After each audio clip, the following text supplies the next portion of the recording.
Thank you all for coming and for feeling that there is hope, that there might be some hope around and that there is a vision that could be hopeful. We have been working at the grassroots now for almost 40 years. And we believe, many of us believe, that the main problem we face is a lack of understanding of the workings of the global economy. We believe that with a clearer understanding of that global economy, we will be much more activated and clearer about the need to strengthen local economies worldwide as an urgent and essential priority. We call our film The Economics of Happiness because localizing is an essential step towards rebuilding the fabric of connection between people and between humankind and the natural world. We also want to stress that the economics of happiness is also an economics of survival. We are now entering a period where there is as we know, an urgent need for fundamental change. Very quickly, we need to get the word out that we mustn't stay caught in a theater of politics. We must not remain at the level of what is happening at the nation state and the television theater that goes on playing with our emotions on social issues and absolutely obscuring the real name of the game. And the real name of the game has actually been a very long history of accumulation and extraction on the part of a few to the detriment of the many and to the detriment of the planet itself. Having seen, as I did in this remote part on the Tibetan plateau, Ladakh, having seen what happened when a culture, an economy, a people, a landscape that had evolved and changed and developed according to its own priorities over many, many centuries, having seen what happened when that area was suddenly thrown open to the economic forces in the global economy, I have been, passionately trying to raise awareness about the urgent need for us to focus on that corporate-led global economy. I saw how in just a few years, in the name of growth, unemployment was created. I saw how subsidized systems of extraction, particularly for fossil fuels, governments subsidizing fossil fuels and the infrastructure for global trade, meant that suddenly butter came traveling in from the other side of the Himalayas, having been transported for a week, full of formaldehyde so that it wouldn't melt, sold for half the price of local butter. In a way, I would like us to think about the fact, well, first of all, many of us don't know this, but I assure you that this is true. I have traveled to Mongolia, to Kenya, to around the world, and have found that this is true. And what is true is that around the world, fresh, perishable food that comes from a mile away will often cost twice as much as processed, irradiated, dead food from 10,000 miles away. This is just a symbol, but also a reality that tells us something about the injustice and the manipulation in the global economy.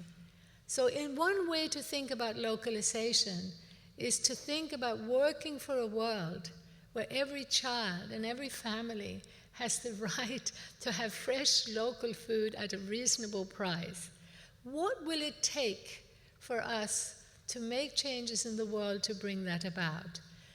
And we must recognize that the right to fresh, healthy food is a fundamental human right. We need to put that at the center of the new agenda. We haven't been aware that in the name of free trade treaties, most governments, in fact all to my knowledge, are encouraging the import and export of identical products.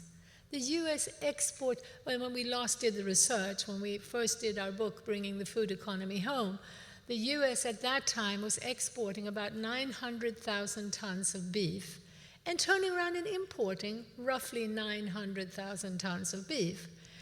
We found that in the same period, the UK was exporting as much butter and milk as it was importing. And locally, farmers would tell me, oh, well, it's because in Belgium they need our milk because it's much higher quality to make the good, high-quality chocolates. That's why we are exporting our milk and we're getting other milk imported. That was a myth that was being promoted as part of a system that is blindly promoted at so many different levels. In many ways, we don't realize how often we fall into the trap of promoting an agenda which, way out there in the landscape of the global economy, ends up strangling us. I often talk about it as our arms have grown so long, we can't see what our hands are doing, and our hands come back to strangle us. This can sound a bit bleak, it can sound a bit dreary, but the key message, the key part of the vision of hope has to do with a faith in human nature. We are not aware how much and how often we have been told that what we have today is a consequence of human nature. It's heartbreaking for me to have many colleagues who have battled away in political movements, in environmental movements, social movements, who now, many of them are saying, I give up. The human race is greedy and just deserves to extinguish itself. This is at the absolute center of the vision of hope. The faith in human beings, the faith in human nature. What I have seen, not just in Ladakh, but in Bhutan, where there was an equally dramatic opening up, having been sealed off for generations, politically sealed off from modernity, from growth. Seeing those regions opening up is what opened my eyes. It led me to go back to Scandinavia, I'm from Sweden originally, and join the campaigns against joining the EU. Many of you may still think of the EU as a relatively benevolent counterpoint to the United States, and it has been that, but we need to recognize that it is an economic union that was brought about because big business at the European level found different languages, different currencies, different driving on left and right, different forms of measurement, inefficient. This is another key element of understanding the need from global to local, is to understand that global giants in the form of big, unaccountable businesses cannot respect diversity. So at a very practical level, they set about encouraging and pushing nations to form this economic union for the efficiency of a borderless Europe, reducing the diversities, bringing in one currency, bringing in one way of looking at things, one central bank, and essentially it was in competition with the United States. Essentially behind the scenes, it was big businesses competing with big businesses elsewhere. I want to stress that as I talk about big business and talk about the enormous destruction that they've inflicted on the planet, I myself am convinced through many years of experience of talking to business leaders, talking to government leaders, that this is not a consequence of their individual human inferiority, greed, selfishness. I have known many business leaders who have sincerely wanted to see a more sustainable, a more equitable planet or country, well, their own nation state, but the blind rush towards so-called freedom, democracy, free trade was seen as the only alternative to communism, which clearly hadn't worked very well. It was a centralized top-down system that was also anti-ecological, that also didn't recognize the diversity of culture and human identity. But a blind rush down in a tunnel vision is something that is the main driver of this system. Of course, the Koch brothers, the billionaires of the planet are not going to be particularly eager to look for a different view, to look for an understanding that the main central problem has been the corporate and banking structures behind government. Going bigger and bigger and more global forces you into a rat race of searching the world for the cheapest labor.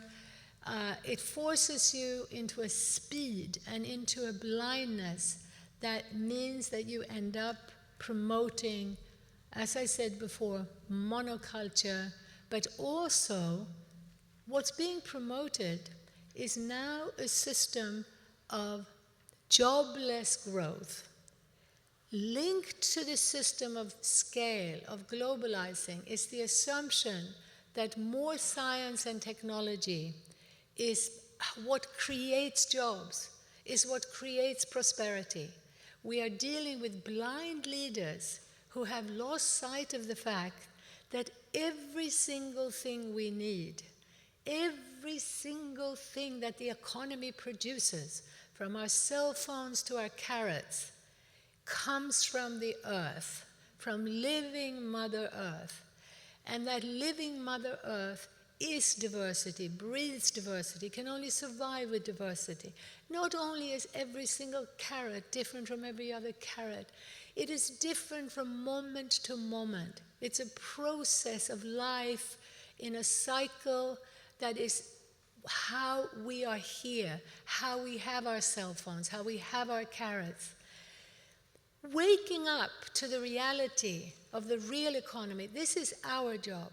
We need to spell this out. We need to lay out a clear vision, a clear paradigm that is based on an economic literacy rooted in ecological literacy.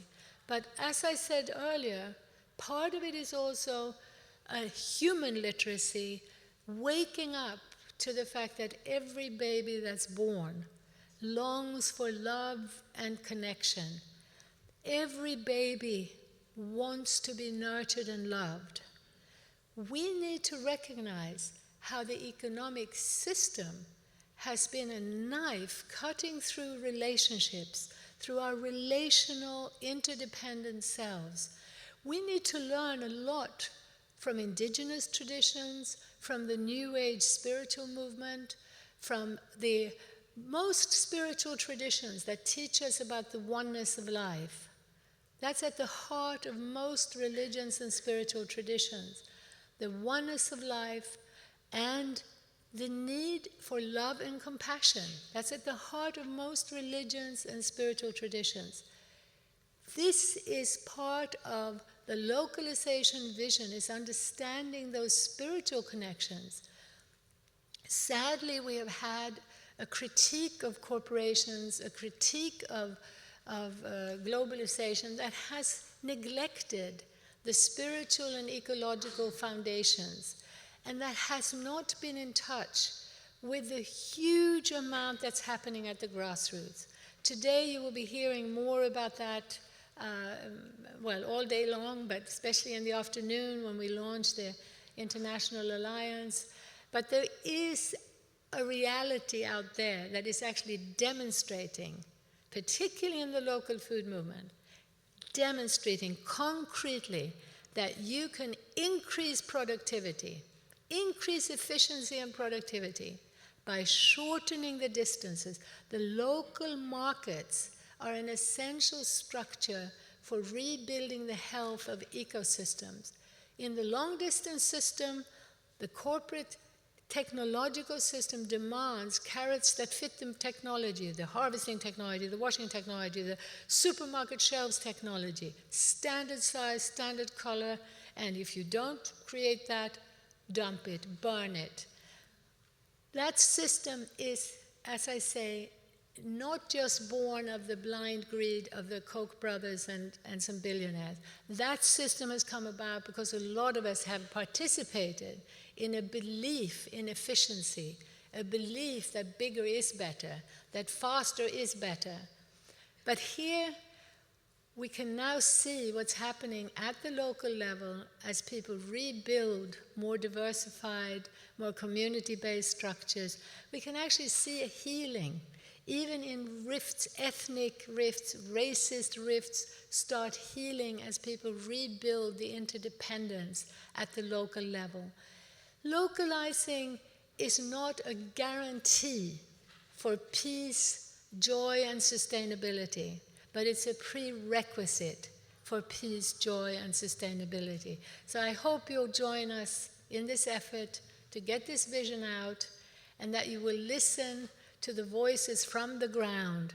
We represent a movement of, well, our writings have been translated into 50 different languages, so we've had contact with 50 different language groups over these last 3-4 decades, and they are speaking from the ground up, looking at that global system, and we're creating a united voice to say, please help us make that shift. And you can start right now. We will be giving you ideas about what you can do. What can you do? We'll be talking about that later today. Thank you.